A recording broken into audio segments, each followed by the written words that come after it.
and such as do wickedly against the covenants shall be corrupt by flattery.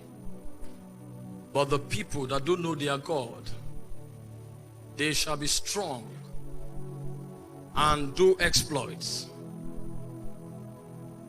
The people that do know their God, they shall be strong and do exploit.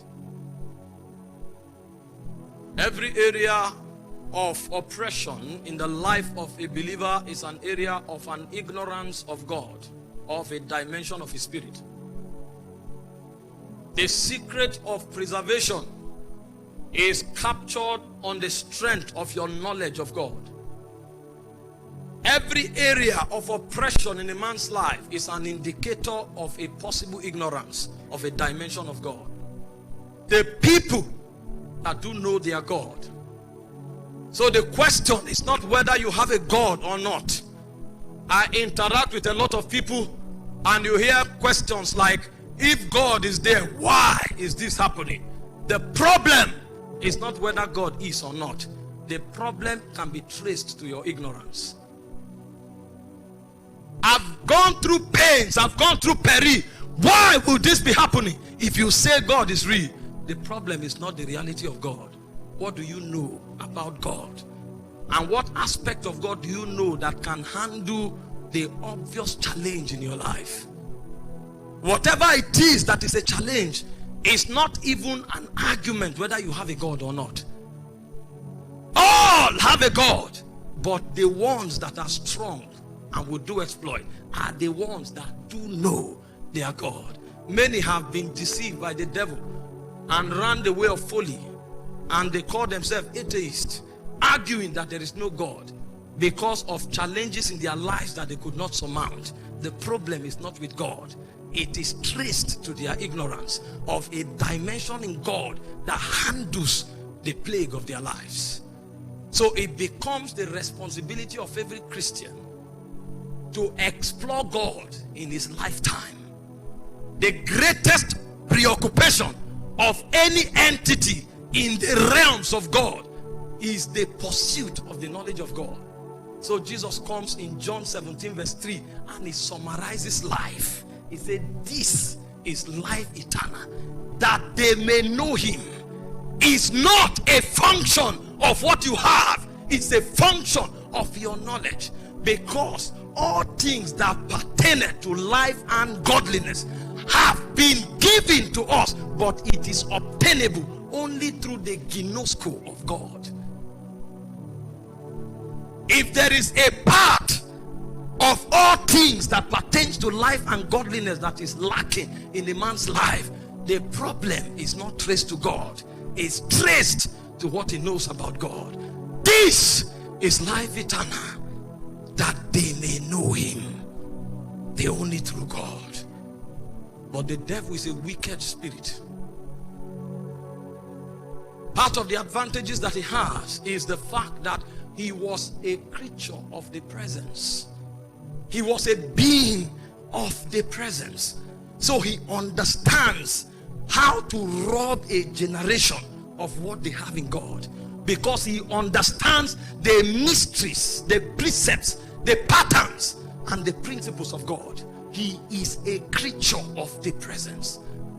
He said, where wert thou when I laid the foundations of the earth? When the sons of the morning sang for joy, they watched God carried out some feats of creation. So they understand some of the secret codes that are locked into this world.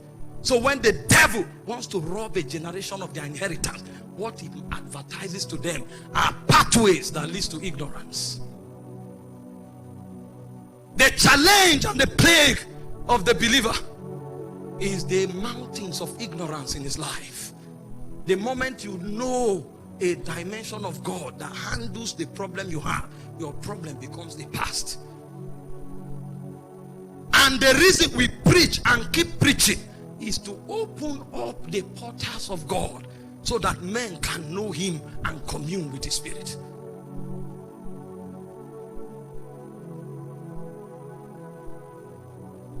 He said you were in Eden from the day of thy creation until iniquity was found in you. until iniquity was found in you. He said, out of the multitude of thy merchandise, you corrupted thyself. So he knows what to do to be darkened. There is a multitude of a merchandise that brings about darkness of the soul, and it comes to educate generations upon generation the way of darkness, and we embrace it, and we are separated from the commonwealth of Israel.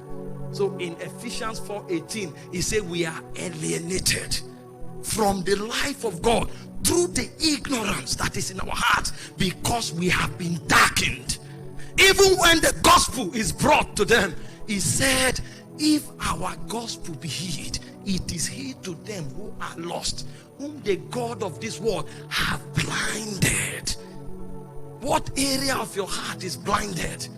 It is an area that the devil will exploit and exploit again. Resolutions don't bring men to advantage. It is the knowledge of God, because knowledge does not bring knowing. Knowledge brings freedom. He said, and thou shalt know the truth, and the truth shall make you free. The moment knowledge comes, you don't know so much, you become so free.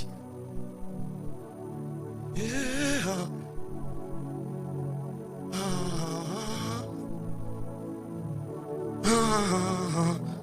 You know, our generation is losing out something. We think we know, so we come to talk. The sign that you know is not what you say. The sign that you know is the testimony of how much you have become like God, because knowledge brings liberty. The man that knows so much that is not the knowledge of God, his head is lofty. But the man that has the knowledge of God is so free that he can walk through darkness, and it's as if darkness does not exist. The psalmist said, you lead me in the path of righteousness for your name's sake. Though I walk through the valley of the shadows of death, the deepest darkness can no longer hold him back, because he has acquired the knowledge that brings liberty.